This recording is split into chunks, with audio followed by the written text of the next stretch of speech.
പരിപാടിയിൽ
സംഘടിപ്പിച്ചിരിക്കുന്ന ഈ പ്രതിഷേധ പരിപാടി ആരംഭിക്കുകയാണ്. ഈ പരിപാടിയിൽ സ്വാഗതം പറയാനായി ശ്രീ കുറ്റുമൂട് ബഷീറിനെ ക്ഷണിക്കുന്നു. ശ്രീ കെ മുരളീധരൻ അസംബ്ലി കോംപ്ലക്സിൽ നിന്ന് പുറപ്പെട്ടിട്ടുണ്ട്. ഒരു 10 മിനിറ്റ് കൊണ്ട് അദ്ദേഹം ഇവിടെ എത്തിച്ചേരും. ശ്രീ കുറ്റുമൂട് ബഷീർ സ്വാഗതം പറയും. വികസനം സാധ്യമാകൂ.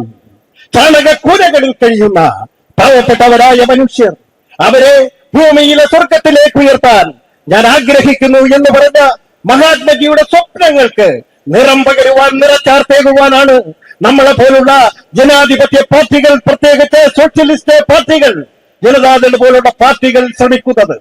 അപ്പൊ ജനങ്ങളുടെ സ്വപ്നത്തിനനുസരിച്ച്, ജനങ്ങളുടെ പ്രതീക്ഷയ്ക്കൊത്തുയരുവാൻ ഗവൺമെന്റ് തയ്യാറാവണം. തൊഴിലുറപ്പ് പദ്ധതി അട്ടിമറിക്കരുത്. കേന്ദ്ര ഗവൺമെന്റ് 60%, കേരള ഗവൺമെന്റ് 40% നടപ്പിലാക്കിക്കൊണ്ട് ഒരുപാട് ഭേദഗതി വരുത്തിക്കൊണ്ട് ഈ പദ്ധതി നടപ്പിലാക്കുമ്പോൾ ഇവിടെ തൊഴിലവസരങ്ങൾ ഗ്രാമീണ ജനതയ്ക്ക് നഷ്ടപ്പെടുകയാണ്. അങ്ങനെ ജനങ്ങളുടെ പ്രശ്നങ്ങളും പ്രയാസങ്ങളും കഷ്ടപ്പാടുകളും കണ്ടുകൊണ്ടാണ് ഇത്തരത്തിലുള്ള പ്രസ്ഥാനങ്ങൾ, നമ്മളെ പോലുള്ള പ്രസ്ഥാനങ്ങൾ, പ്രത്യേകിച്ച് ജനതാദൾ പ്രസ്ഥാനങ്ങൾ ഇത്തരത്തിലുള്ള സമരമാർഗവും ഒക്കെ സ്വീകരിച്ചുകൊണ്ട് രാജ്ഭവന്റെ മുന്നിൽ ഇന്ന് നമ്മൾ ഈ പ്രതിഷേധ ധർണ നടത്തുന്നത്. ഇത് ഉദ്ഘാടനം ചെയ്തുകൊണ്ട് KPCCയുടെ മുൻ പ്രസിഡന്റും മുൻ MP-യും ഒക്കെയായ മുരളീധരൻ വ്യക്തമായി കാര്യങ്ങൾ പറയും. അതുപോലെ തന്നെ നമ്മുടെ സംസ്ഥാന പ്രസിഡന്റ് അതിന്റെ കാര്യങ്ങൾ വിശദീകരിക്കും. നമ്മുടെ സംസ്ഥാന നേതാക്കളുണ്ട്, അവര് കാര്യങ്ങൾ പറയും. എന്നുള്ളത് കൊണ്ട് ഞാൻ ദീർഘിപ്പിക്കാൻ ആഗ്രഹിക്കുന്നില്ല. പാർട്ടികളുമായി നമ്മൾ താരതമ്യം ചെയ്തു നോക്കും. പ്രഖ്യാപിച്ച പരിപാടികളോട് നാട്ടിലെ അടിസ്ഥാന വർഗത്തിന്റെ വിഷയങ്ങളിൽ യഥാസമയം പ്രതികരിച്ചു കൊണ്ട് നിൽക്കുന്ന രാഷ്ട്രീയ പാർട്ടികൾ ഏതൊക്കെ എന്നുകൂടി ഒന്ന് പരിശീലിപ്പിക്കേണ്ടതുണ്ട്.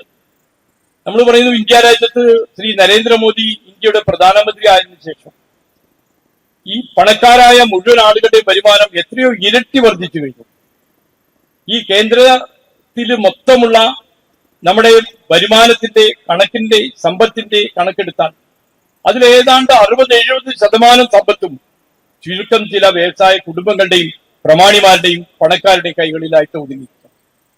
മറന്നിട്ടുണ്ടാകാം, നമ്മുടെ മാധ്യമങ്ങൾ മറന്നിട്ടുണ്ടാകാം, പക്ഷേ രേഖകൾ പരിശോധിച്ചാൽ കൃത്യമായി ആ സമയത്ത് പറഞ്ഞതാണ് 15 ലക്ഷം രൂപ വീതം നൽകുന്നത്. അതിന് കാരണം പറഞ്ഞത് ഈ നാട്ടിലെ സമ്പത്തിൽ പ്രധാനപ്പെട്ട ഭാഗവും കള്ളപ്പണമാണ്, കൊള്ളയടിച്ചിരിക്കുന്നു. അത് കൊള്ളയടിച്ച് പലരുടെയും അക്കൗണ്ടുകളാണ്. ഇന്ത്യക്കകത്തും ഇന്ത്യക്ക് വെളിയിലുമുള്ള അക്കൗണ്ടുകളിൽ കോടിക്കണക്കിന് പണമുണ്ട്. അത് ഞങ്ങൾ പിടിച്ചെടുക്കും, വിതരണം ചെയ്യും, സാധാരണക്കാരന് 15 ലക്ഷം രൂപ വീതം നൽകുമെന്നാണ് പറഞ്ഞത്. ഉണ്ടായില്ല, നമുക്കറിയാം.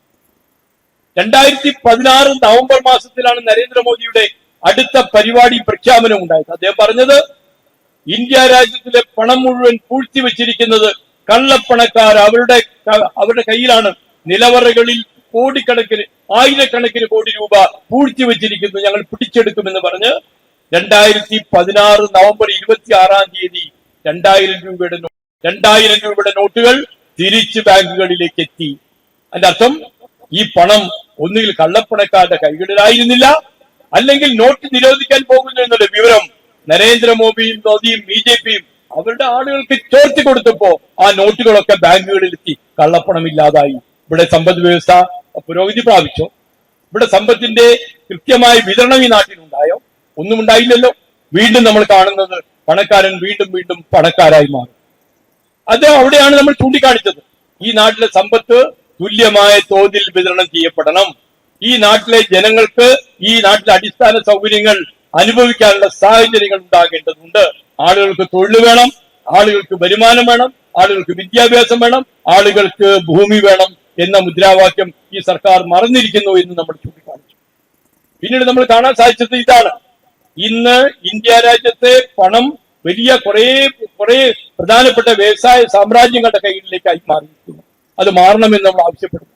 അതിനുവേണ്ടി ഇന്ത്യ രാജ്യം കണ്ട ഏറ്റവും വലിയൊരു നടപടിയായിരുന്നു 2005 അന്നത്തെ മൻമോഹൻ സിംഗിന്റെ സർക്കാർ നടപ്പിലാക്കിയ ഈ മഹാത്മാഗാന്ധി തൊഴിലുറപ്പ് പദ്ധതി നടപ്പിലാക്കിയത് 2005-ലാണ്. 2005 പ്രധാനമന്ത്രിയായിരുന്ന മൻമോഹൻ സിംഗ് ആണെങ്കിൽ ആ മൻമോഹൻ സിംഗിന്റെ മന്ത്രിസഭയിൽ നമ്മുടെ ജനതാദളുമായി ബന്ധപ്പെട്ട 12 മന്ത്രിമാരുണ്ടായിരുന്നു. ആ കേന്ദ്രമന്ത്രിസഭ ഒരു കൂട്ടുമന്ത്രിസഭയായിരുന്നു. ജനതാദളിന്റെ വിഭിന്ന ഫ്രാക്ഷനുകളും കോൺഗ്രസ് കൂടി ചേർന്നാണ് ആ 2005 മന്ത്രിസഭ ഉണ്ടാക്കിയത്.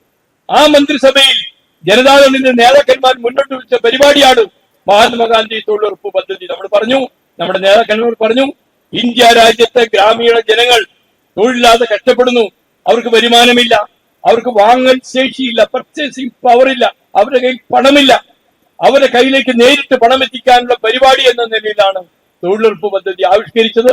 നമ്മുടെ പാർട്ടി നിർദ്ദേശം വെച്ചത്. ആ